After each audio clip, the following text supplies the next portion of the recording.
नमस्ते। तो आज हम एक बहुत ही दिलचस्प दस्तावेज को समझने जा रहे हैं जिसमें प्यार और रिश्तों को बेहतर बनाने के लिए इस्तेमाल किए जाने वाले तरह तरह के तरीकों का जिक्र है। इसे हम एक तरह का मॉडर्न लव टूल किट कह सकते हैं। तो सवाल यही उठता है ना, कि लोग अपने प्यार को बनाने, संवारने या यूं कहें कि मजबूत करने के लिए आखिर करते क्या हैं?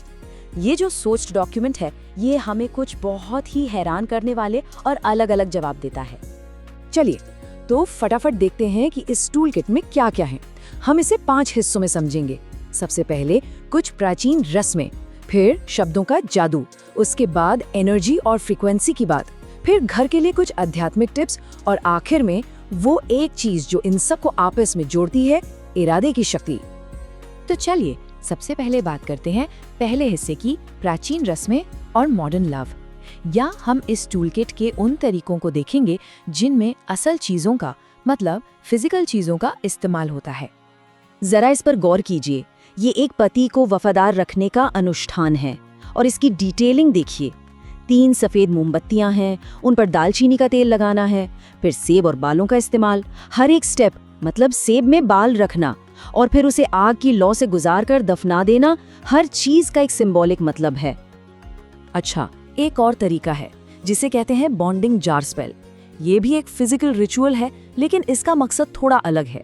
ये एक सालाना रिचुअल है जिसमें शहद के जार का इस्तेमाल होता है ताकि रिश्ते की मिठास बनी रहे। ये किसी खास प्रॉब्लम के लिए नहीं, बल्कि रिश्ते के मेंटेनेंस के लिए है। अब आते हैं दूसरी कैटेगरी पर, शब्दों से प्यार को हकीकत बनाना। इसमें हम मंत्रों से लेकर स्विच वर्ड्स तक की बात करेंगे, मतलब वो तकनीकें जो आवाज और भाषा पर टिकी हैं और जिनका मकसद रिलेशनशिप गोल्स को पाना है। तो ये स्विच वर्ड आखिर है क्या चीज? देखिए, दस्तावेज के मुताबिक ये एक शब्द का कमांड जैसा है।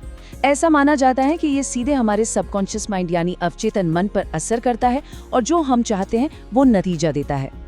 कह सकते हैं कि ये एक तरह का मेंटल शॉर्टकट है। और ये देखिए, ये कितना अनोखा हो सकता है, इसका ये एक बेहतरीन उदाहरण है। ये जो लंबा सा वाक्यांश है ना, ये गंभीर और पुराने झगड़ों को सुलझाने के लिए है। इसमें हर शब्द का अपना एक खास मतलब है, जो एक खास तरह की एनर्जी बनाने के लिए डिजाइन किया गया है। तो एक नॉर्मल अफर्मेशन और स्विच वर्ड में एक बहुत जरूरी फर्क है। जैसे अफर्मेशन है, मैं एक प्यार भरे रिश्ते में हूँ। इसका फोकस हमारे अंदर के विश्वास को बदलने पर होता है। लेकिन स्विच वर्ड जैसे टुगेदर डिवाइन, ये एक बाहरी कमांड की तरह है जिसका मकसद बाहरी दुनिया में असलियत में बदलाव लाना है। शब्दों की ताकत सिर्फ स्विच वर्ड्स तक ही नहीं है। इस दस्तावेज में मंत्रों का भी जिक्र है और हर मंत्र का एक खास मकसद होता है। जैसे कामदेव मंत्र जो प्रेम के देवता के लिए है, या फिर कृष्ण गायत्री मंत्र जो खोए हुए प्यार को वापस पाने में मदद के लिए है। अब हम आते हैं सबसे एब्स्ट्रैक्ट हिस्से पर, प्यार की फ्रीक्वेंसी में ट्यून इन करना। मतलब इसमें हम बात करेंगे एनर्जेटिक टूल्स की, जैसे कोड्स, रतन और स्पिरिट गाइड्स। ये देखिए, ये हैं कुछ सीक्रेट कोड्स।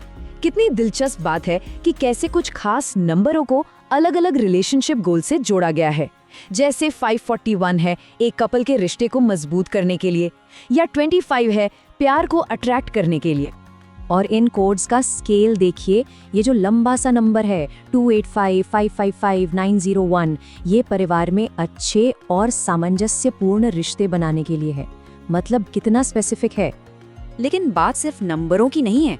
इस एनर्जी टूलकिट में और भी चीजें हैं, जैसे पन्ना रत्न का इस्तेमाल रिन्यूअल और एकता के लिए, या फिर जैकल यानी स्यार स्पिरिट गाइड को याद करना कमिटमेंट और वफादारी के लिए। चलिए अब कुछ प्रैक्टिकल चीजों पर आते हैं। सामंजस्य के लिए कुछ आध्यात्मिक टिप्स। ये वो सलाह है जो रोजमर्रा की जिंदगी से जुड़ी हैं और रिश्तों में हार्मनी लाने के लिए बताई गई हैं। इस स्लाइड में कुछ बहुत ही प्रैक्टिकल सुझाव हैं, जैसे कि घर में माँ दुर्गा की ऐसी फोटो रखें जिसमें शेर का मुंह बंद हो ताकि घर में गुस्सा और बहस कम हो, या फिर खाने की कभी बेइज्जती ना करें। और एक और टिप है कि जूतों को कैश, ज्वेलरी या शादी के कपड़ों से हमेशा अलग रखें। मतलब रोज के छोटे छोटे काम हैं जिन्हें सीधे रिश्ते की बेहतरी से जोड़ा गया है। तो अब हम आते हैं सबसे जरूरी हिस्से पर, जो इन सबको एक साथ जोड़ता है, यानी इरादे की शक्ति।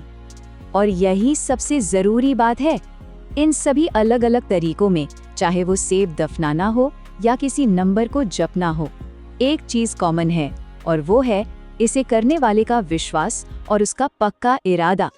और ये दस्तावेज के एक मूल सिद्धांत को बहुत खूबसूरती से बताता है। प्यार की शुरुआत आपसे होती है। पहले खुद से प्यार करें, रिश्ते अपने आप बनेंगे। मतलब इन सभी तरीकों की नींव सेल्फ लव पर टिकी है। तो ये सब हमें एक आखिरी और बहुत गहरे सवाल पर लाकर छोड़ देता है। क्या जादू उस रस्म में है या फिर उस इंसान के पक्के विश्वास में है जो उसे कर रहा है?